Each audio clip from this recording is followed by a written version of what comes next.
Hey all you sketchy people, welcome back. Here is a look of the latest sketch.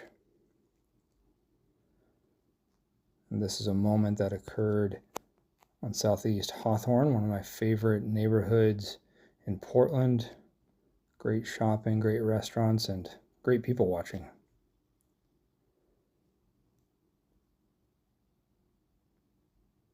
And this is a unique moment right here. The big stuffed animal elephant upside down.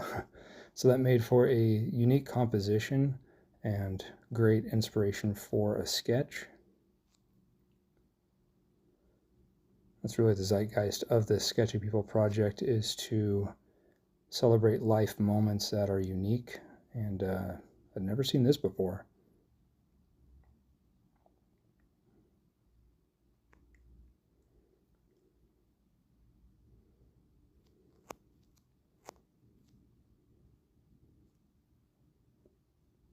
I had some big stuffed animals growing up, but I don't think I had any this big.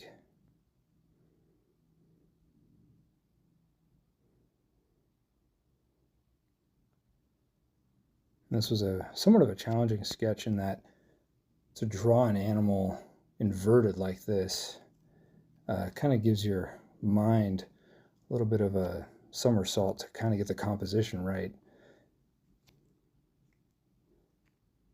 If I haven't drawn you yet, well, stay your true, lovely, sketchy selves, because you could be next. See ya!